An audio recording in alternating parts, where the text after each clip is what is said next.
Hello student, मेरा नाम है शुभम और आप पढ़ रहे हो फिजिक्स बाय शुभम सर के चैनल पे। और यहाँ मैं अपना कंटेंट डालता हूँ मास्टर्स के लिए, जो मास्टर्स के सॉलिड स्टेट इलेक्ट्रॉनिक्स या अदर्स जो क्वांटम टॉपिक है, न्यूक्लियर टॉपिक है, उन पर धीरे धीरे प्लेलिस्ट अपलोड होती जाएगी कंटिन्यूसली डे बाय डे। और हम यहाँ जो इससे पहले लेक्चर में हमने स्टार्ट किया था, जो टॉपिक था वो था मॉसफेट। मॉसफेट के अपने इंटरनल स्ट्रक्चर, उसके एनर्जी बैंड गैप, उसमें 3 केसेस पढ़े थे, एक्यूमुलेशन, डिप्लेशन और इन्वर्जन केस। इन्वर्जन में वीक इन्वर्जन, स्ट्रॉन्ग इन्वर्जन, और उसके क्लासेस जो पढ़े थे सरफेसेस पे क्या होता है। हमने सरफेस पे इलेक्ट्रॉन और होल दोनों देखे हैं, ऐसा SiO2 के। तो हम बात करना चाह रहे हैं द सरफेस डिप्लेशन रीजन क्या होता है। सरफेस पे डिप्लेशन रीजन का क्या रोल है। द इलेक्ट्रोस्टैटिक पोटेंशियल साई से डिफाइन करते हैं at zero in the bulk of semiconductor at semiconductor surface. देखो साई को अपन किससे दिखा रहे, साई एस का मतलब है सरफेस पोटेंशियल से। एनपी हमने पहले भी बात करी थी इसकी, एनपी होता है, और यहाँ पे क्या होता है पीपी। साई एस क्या है, साई एक का पॉजिटिव है तो बैंड क्या होगा, डाउनवर्ड होगा। अगर ये मेरा पॉजिटिव है तो मैंने इसको पॉजिटिव पॉजिटिव कर दिया, यानी यहाँ पे क्या लगा दिया एस, यहाँ भी क्या लगा दिया एस, वो इससे दोनों वैल्यू निकल चुकी। अब देखो साई एस का पॉजिटिव होने का मतलब क्या है, साई एस का जीरो होने का मतलब क्या है, साई एस का नेगेटिव होने का मतलब क्या है, साई एस का बैंड के उस बैंड के साई फंक्शन के बराबर होने का मतलब क्या है, उससे छोटा होने का मतलब क्या है, वो सब चीजें अपन इसमें क्लियर करेंगे। तो सबसे पहले अपन देखेंगे साई एस का नेगेटिव होने का मतलब क्या है। साई एस का नेगेटिव है, इसका मतलब है सरफेस पे नेगेटिवली फंक्शन वर्क कर रहा है। तो एक्यूमुलेशन ऑफ होल्स, यानी बैंड्स, जो बैंड होते हैं वो डाउन अपवर्ड होंगे, सॉरी है ना। एक्यूमुलेशन में अपवर्ड की बात करेंगे अपन, हाँ। अगर साई एस की वैल्यू मेरी जीरो हो जाए, पहले भी ये बात करी मैंने, साई एस की वैल्यू जीरो है तो फ्लैट बैंड कंडीशन कहलाती है ना। अगर साई साई बी की वैल्यू पॉजिटिव है और साई एस की वैल्यू भी पॉजिटिव है तो डिप्लेशन किसका होगा, अपना होल्स का डिप्लेशन होगा, ठीक है। और बैंड कैसा बन जाएगा, डाउनवर्ड। जब भी डिप्लेशन की बात आएगी तो डाउनवर्ड की बात करेगा ये, है ना। और अगर ये दोनों बराबर हो जाए, साई बी और साई एस, हाँ यहाँ तो वैल्यू पॉजिटिव होना है, बराबर होना नहीं है, पॉजिटिव होना है। अगर ये दोनों बराबर हो जाए तो इसका मतलब क्या है, mid mid gap with N S equal to N P equal to N H, जो मैंने पहले भी बात करी थी कि वो कंडक्शन बैंड है और वैलेंस बैंड का अगर सेंटर देखे तो ई आई एनर्जी लेवल होता है, यानी उसके ऊपर का डिस्टेंस Eg/2 है, नीचे का डिस्टेंस Eg/2 है। तो वहां उसमें क्या होता है, वो लेवल कैसे कहलाता है, वो एक इंट्रांसिक लेवल कहलाता है। फर्मी लेवल डिस्टर्ब कब होता है, जब आप उसमें ड्रॉपिंग करते हो, जो क्या एक्सट्रांसिक कंसंट्रेशन का इंपैक्ट पड़ता है, ठीक है। और देखो अगर साई एस की वैल्यू बहुत ज्यादा हो तो इन्वर्जन केस पहले भी जानते हैं, और बैंड्स कैसा होगा, डाउनवर्ड होगा, थोड़ा सा और अधिक हो जाएगा डाउनवर्ड, तो जैसे डिप्लेशन लेयर में थोड़ा सा गड़बड़ आ जाएगी, इन्वर्जन हो जाएगा, ठीक है। मेरे पास एक पॉइजन इक्वेशन है। पॉइजन इक्वेशन का सॉल्यूशन ऐसा है, साई बराबर Sai S 1 minus x upon W का स्क्वायर। यहाँ पे साई एस क्या है, साई एस का मतलब है QNA W² upon 2 epsilon S. Values याद रखना, वैल्यूज आगे यूज भी करेंगे अपन, है ना। तो देखो the potential distribution is identical to for one sided abrupt junction. इसके बाद बात भी करते हैं, पहले भी वन साइडेड होगा तो डिप्लेशन लेयर आपको पढ़ने में आसानी होगी। व्हेन सरफेस इज इन्वर्टेड, अब किसकी बात कर रहे हैं अपन, इन्वर्टेड की बात कर रहे हैं। सरफेस इज इन्वर्टेड तो एन एस किसके बराबर हो गया, एन ए के। तो एन ए क्या होता है हमारे यहाँ पे, NI e⁻⁴ psi V upon K T, वही वाली कंडीशन की है। तो साई एस इन्वर्जन कैसा हो जाएगा, psi S inversion 2 psi B के बराबर हो जाएगा। साई बी की वैल्यू रख दी मैंने, साई बी की वैल्यू क्या है, K T upon log N A ऐसा, ठीक है। ये वाली टर्म जरूर याद रखना, ये वाली टर्म आगे अपन डायरेक्ट यूज भी करेंगे इस टर्म को, है ना। तो देखो a potential psi B, potential वाले फंक्शन की बात करें, is required to bend the energy band down, नीचे की तरफ हो रहा है, तो intrinsic condition at the surface, surface का मतलब है EI equal to EF, and the band must be bent downward another psi q psi b at surface is often condition of strong inversion। मैंने बात करी थी इन्वर्जन होगा, वो strong inversion की बात हुई। देखो सिंपल सा WM बराबर किसका हो जाएगा, √2 epsilon S Sai S inversion upon QNA। Sai S inversion को क्या लिख सकते हैं अपन, 2 साई बी, मैंने वो लिख दिया यहाँ पे। इसके बाद में क्या किया मैंने, यहाँ पे 2 और 2 4 हो गया, मैंने 2 को बाहर ले लिया और साई बी की वैल्यू अपन ने अभी कैलकुलेट भी की थी, इसके 2 लगा के अपन ने किसको कंफर्म भी किया था। तो इसकी वैल्यू क्या थी, K T upon Q log N A upon N I, ये वैल्यू रख दी मैंने यहाँ पे। अब देखो हमारा यहाँ पे देखो QNAWM किसके बराबर होता है, QSC। यहाँ पे क्या चाहिए अपन को, WM, मैंने WM की वैल्यू रख के यहाँ रख दी, तो ये QSC वैल्यू कंडीशन वेरीफाइड हो गए। इसी पे ही जो एक सेमीकंडक्टर जो कर्व है, वो कर्व थोड़ा इंपॉर्टेंट है, पूछता है एग्जाम के अंदर। ये कर्व पूछता है कि देखो क्यू साई एस है, क्योंकि सेमीकंडक्टर की बात कर रहे हैं यहाँ पे, ये क्यू एस की वैल्यू बहुत ज्यादा है, ऑक्साइड लेयर का एक सिंपल सा लेयर है, और ये सेमीकंडक्टर कौन सा, पी टाइप का conduction band, sorry valence band, और ये हमारा कंडक्शन बैंड, इन दोनों का बैंड ये होता है ईजी। ई आई और ई एफ के बंदे का जो बैंड होता है वो साई बी के बराबर होता है। उस क्यू शाई का मतलब है जो बैंड फॉर्मेशन, देखो यहाँ पे कटिंग भी कर रहा है फर्मी लेवल को, मैंने बात भी करी थी, कब कट करता है जब इन्वर्जन लेयर आता है। ठीक है, अब देखो, तो वो बात करी थी अपन ने सरफेस रीजन की, डिप्रेशन रीजन का क्या रोल होता है उसकी बात करी थी। अब अपन टॉपिक देखेंगे आइडियल मॉस कर्व क्या होता है। आइडियल मॉस कर्व का मतलब है कि जब आप यहाँ से अप्लाई कर रहे हो, वी की वैल्यू बहुत ज्यादा है, पॉजिटिव वैल्यू में है, और हमारा जो ऑक्साइड लेयर है वो थोड़ा सा अप डाउन में है, क्यू वी जीरो है, यहाँ पे इसकी डिस्टेंस यानी जो कटिंग हुई है ऑक्साइड लेयर में उसकी बात कर रहा है। फर्मी लेवल है, ये हमारा कंडक्शन लेवल है, फर्मी लेवल है, वैलेंस लेवल है, देखो थोड़ा सा ऊपर चढ़ चुका है ये अभी, क्योंकि इसका फर्मी लेवल और इसका फर्मी लेवल मैच नहीं कर रहे, कंडक्शन लेवल है, फर्मी लेवल। तो ये जो केसेस है इसमें तीनों रीजन की बात करिए। न्यूट्रल रीजन है, ये हमारा क्या है, डिप्लेशन रीजन, जिसने इसकी कटिंग हुई है यहाँ से लेके यहाँ तक, जो फर्मी लेवल को कट करके जा रहा है उसकी बात कर रहा है। ये देखो कटिंग हो रही है ना यहाँ पे, इस कटिंग से यहाँ तक की वैल्यू कितना, कितनी डिस्टेंस पे जाके कट हुआ, तो वो क्या रहता है एक्स आई, इन्वर्जन लेयर, डिप्लेशन लेयर और न्यूट्रल रीजन, तीनों रीजन की बात करेंगे इसी आइडियल मॉस कर्व के अंदर। आइडियल मॉस कर्व का मतलब क्या होता है, आइडियल मॉस का मैंने पहले बता दिया, इसका कर्व पढ़ेंगे अपन, कर्व कैसा होता है, बहुत इंपॉर्टेंट टॉपिक है ये, ध्यान रखना एग्जाम में पूछता है ये। तो जो अपन ने जो बैंड डायग्राम अपन ने पहले देखा था, वो क्या बताना चाह रहा था, the energy band diagram of ideal MOS capacitor with a bending identical. ठीक है, इसकी बात करेगा बैंड बाइंडिंग आइडेंटिकल।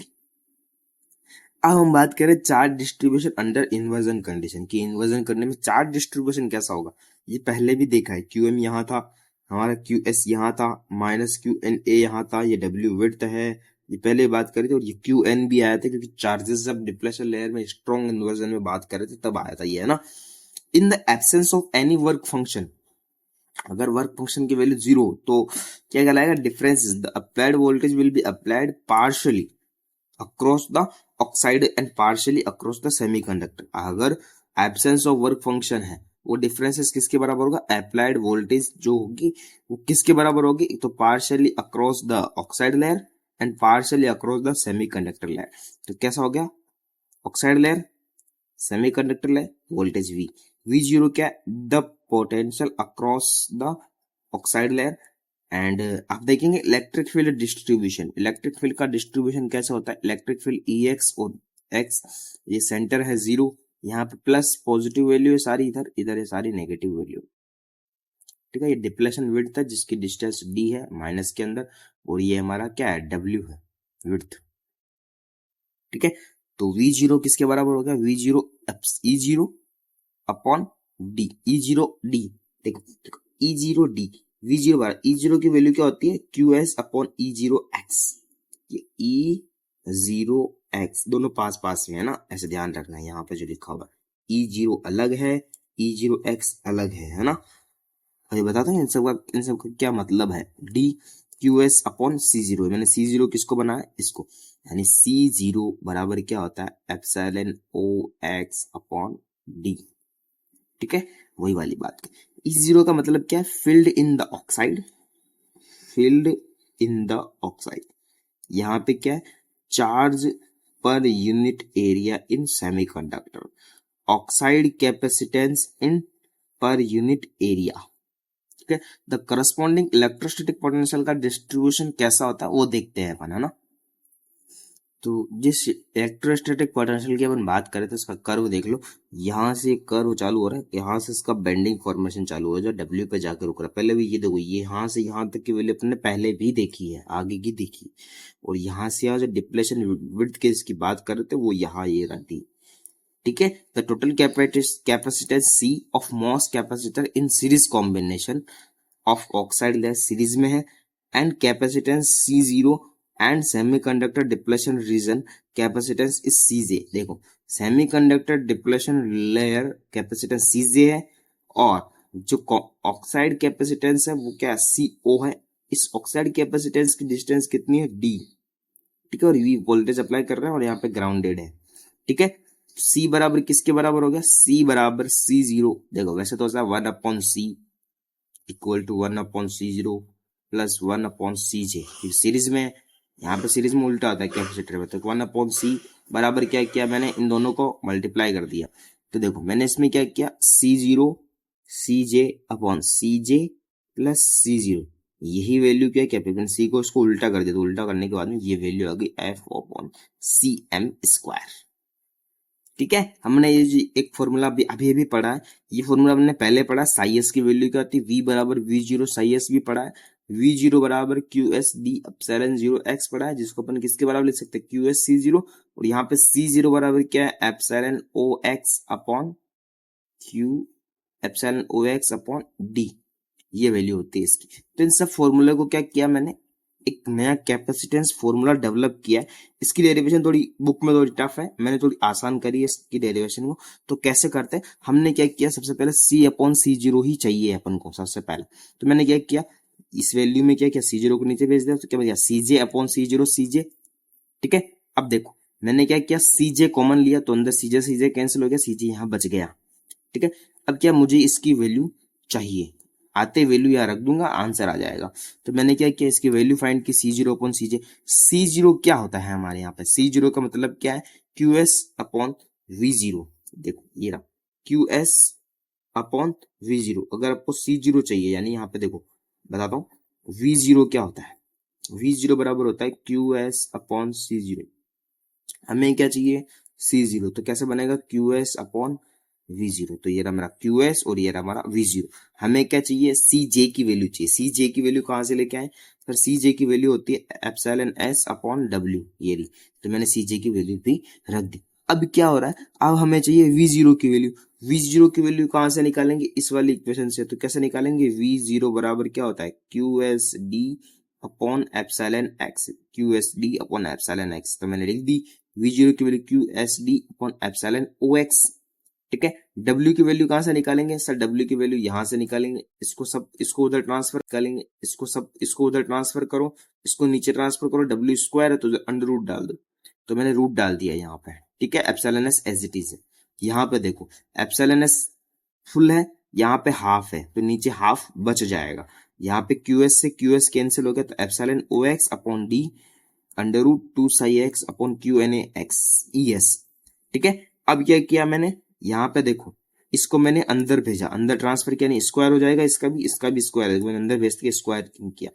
अब क्या करेंगे सर, साई एस किसके बराबर होगी, क्योंकि अपन जानते हैं V बराबर V0 साई एस, तो साई एस किसके बराबर हो जाएगा, V-V0, तो मैंने V-V0 यहाँ पुट कर दिया, तो ये हमारी वैल्यू किसकी आ गई, C0/CJ की। यह वैल्यू कहाँ रखेंगे अपन, इस इक्वेशन के अंदर, ठीक है। तो क्या बन गया, C/CJ 1/1 plus under root 2 epsilon OX का square V-V0 QNA epsilon DS D square, which predicts that, ये क्या प्रिडिक्ट करता है, the capacitance will decrease with increasing metal, the capacitance, तो ये क्या हो रहा है, which predicts that the capacitance will be decrease with increasing metal plate voltage while the surface being be depleted.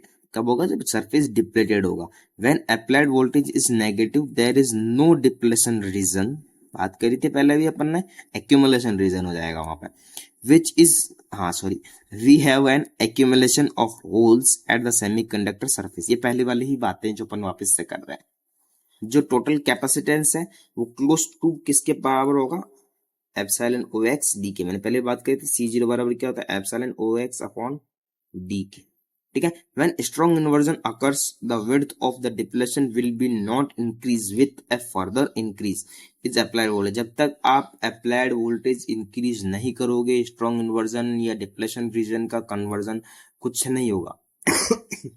The conduction takes place, the metal oxide voltage that curve causes by the surface potential at reach। अगर आप surface potential at reach के value करते हैं, यानी Sai S को किसमें changes करते हैं, वो किसके पास पहुंच जाता है, वो पहुंच जाता है साई एस इन्वर्जन के पास, तो आपका जो कंडीशन है मेटल प्लेट वोल्टेज की वो वेरीफाइड हो जाएगी। The corresponding charge per unit area इसकी बात भी करी थी अपन Q&A WM के यील्ड्स। अगर आपको कंक्लूजन लिखना हो तो मैं कंक्लूजन बता रहा हूँ इस कर्व्स का।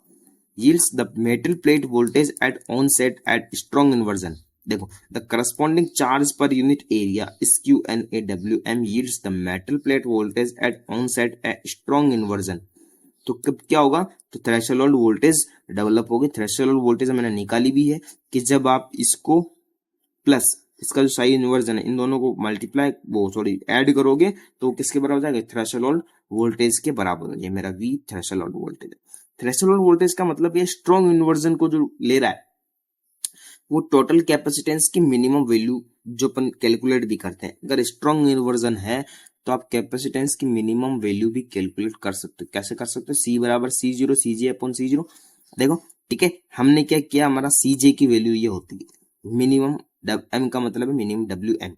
ठीक है, तो मैंने C मिनिमम निकालने की कोशिश करी। देखो C0 बराबर अपन क्या जानते हैं, C0 बराबर जानते हैं एप्सिलॉन OX अपॉन D। ठीक है, CJ अपने बता ही दिया, दोनों की वैल्यू रखो, तो मैंने रखी। इसको मैंने क्या किया, एलसीएम लिया तो DWM आ गया, और यहाँ पे क्या आ गया, DWM नीचे मल्टीप्लाई हो गया, DWM से DWM कैंसिल हो गया। अब यहाँ पे देखो epsilon OX ES, epsilon OX WM plus ESD, मैंने ES कॉमन ले लिया और कैंसिल कर दिया, तो यहाँ पे बच गया ना, तो यहाँ पे नीचे आ जाएगा ये वाला। तो ये जो हमारा जो C मिनिमम आया, C मिनिमम की वैल्यू क्या है, EOX upon D plus EOX upon epsilon S और W। ठीक है, ये है हमारा C मिनिमम। ओके, अगर C मिनिमम आ गया तो हमारा जो बताओ सर कर्व कैसा बनेगा, तो capacitance voltage curve at ideal MOS capacitor. Curve important है, ध्यान रखना है ना। तो ये कर्व ऐसे बेंडिंग हुआ है। सबसे पहले मैंने इसका मिनिमम की वैल्यू निकाल दी, इसका मिनिमम की निकाल दी। हम थ्रेशोल्ड वोल्टेज में यही बात करते हैं, यहाँ पे थ्रेशोल्ड वोल्टेज के लिए कर्व लाइन बनाते हैं अपन, है ना। तो वी हैव कंसीडर ओनली, अगर अपन पी सबस्ट्रेट की बात करते हैं तो कंसंट्रेशन किसके इक्वल होगा, एन टाइप सबस्ट्रेट के बराबर। प्रॉपर चेंज कब करेंगे, जब अपन चेंजेस साइन भी कर रहे हैं, यानी कि मेरा जो अपन बात करते हैं QP और QN, ये इसकी बात यहाँ पे प्रॉपर क्या है, QP और QN के अंदर the capacitance voltage characteristic will be have identical shape but in the mirror images। आपके दिख रहे हैं एक जैसे लेकिन इनकी mirror images भी है। तो threshold voltage is a negative quantity for an ideal MOS capacitor। threshold voltage is a negative quantity for ideal MOS capacitor and किसमें होगा, N type substrate के अंदर। तो देखो ये कर्व कौन सा है, मैं इस कर्व के बारे में समझा रहा हूँ थोड़ा सा। कर्व क्या कहता है, व्हेन द, अब देखो इसका मैकेनिज्म बनता कैसे है। ठीक है, when the voltage on the metal plate changes all the incremental changes are appears to the edge in depletion region. ठीक है, आप वोल्टेज अप्लाई कर रहे हो, इंक्रीमेंटल चेंजेस आ रहे हैं चार्ज के अंदर, तो the measurement of frequency is high. हमने देखा था कर्व जो बना था वो हाई से लो में आया था। If measurement frequency is low, अगर आप हाई का मेजरमेंट करते हो तो कैसा बनेगा, इफ द मेजरमेंट अगर आप लो इनफ करते हो तो क्या होगा, जनरेशन और recombination rates are in the surface depletion region are equal to the end और greater than the voltage variation. जो वोल्टेज वेरिएशन भी आप देख रहे हो कि वो जब कर्व नीचे आ रहा है थ्रेशोल्ड वोल्टेज के अकॉर्डिंग चल रहा है, तो इलेक्ट्रॉन कंसंट्रेशन जो माइनॉरिटी कैरियर के कारण डेवलप हो रही है वो कैसी बनेगी, एसी करंट अल्टरनेटिंग करंट के द्वारा। अल्टरनेट करंट जैसे बनेगी वो लीड भी करेगी किसको, इन्वर्जन लेयर के एक्सचेंज को, जिस हिसाब से तो वो सिग्नल डेवलप हुआ है इसका। तो इसका मतलब क्या है, main the capacitance in a strong inversion. मैंने बात करी थी तीन जो केसेस करे थे उसमें स्ट्रॉन्ग इन्वर्जन आया था, इन्वर्जन में स्ट्रॉन्ग इन्वर्जन, वीक इन्वर्जन में। तो द इनके the capacitance in strong inversion will be that of oxide layer is alone, किसके बराबर होगा, C0 के अकॉर्ड। देखो वो कर्व था वो तो आइडियल कर्व था, हमने मेजर्ड मोस्ट कर्व जो बताया वो थोड़ा सा डिफरेंस लग रहा है इसके अंदर, क्योंकि फ्रीक्वेंसी कितनी है, फ्रीक्वेंसी क्या है, 100 हर्ट्ज से कम है। तो देखो इसका कर्व बनता है सेम टू सेम बनता है, कोई दिक्कत नहीं है, पर वो क्या होता है थोड़ा सा कभी कभी ऊपर जाता है, नहीं 10 हर्ट्ज पे 10 की पावर 2 हर्ट्ज पे, यानी 10 हर्ट्ज पे 100 हर्ट्ज पे 1000 hertz, 10 to power 4 hertz, 10 to power 5 hertz. तो देखो ये रहा मेरे 10 टू पावर 10 हर्ट्ज का, यहाँ से करो चालू है ये 10 टू पावर 2 का हर्ट्ज का, ये 10⁻³ 10⁻⁴ 10⁻⁵ हर्ट्ज का। जब आप सिलिकॉन ऑक्साइड की लेयर ले रहे हो तो वैसा दिखेगा, यानी Na की वैल्यू 1.45 × 10⁻16 एंड जो डिप्लेशन विड्थ है, जो सिलिकॉन ऑक्साइड की जो लेंथ है वो है 200 नैनोमीटर। ये कर्व जो है हमारा, देखो यहाँ पे 0 है, नेगेटिवली इधर है, पॉजिटिव इधर है, उसकी बात कर रहा है। सो होप लाइक दैट आपको क्लास अच्छी लगी होगी। तो देखो इसमें हमने जो मॉसफेट का जो मेन जो स्ट्रक्चर है उसके बारे में बात करी थी, स्ट्रक्चर के बारे में, और स्ट्रक्चर के बारे में बात करी। इसके बाद में अपन ने कर्व्स की बात करी थी, कर्व्स हैं, केसेस हैं, केसेस पे ही डेवलप्ड कर्व्स हैं, ठीक है। एंड जो C/C0 की वाली वैल्यू मैंने बात करी थी, C0 यानी ऑक्साइड लेयर का जो कैपेसिटेंस है उसकी बात करी थी, टोटल कैपेसिटेंस है, मिनिमम विड्थ की बात करी थी, W की बात करी थी। तो इसी तरह यह जो क्लास है इसमें हमने मॉसफेट को अच्छे से समझा है, और आगे आने वाली क्लास में अपन एक लेक्चर और देखेंगे मॉसफेट का, ठीक है। थैंक यू, धन्यवाद।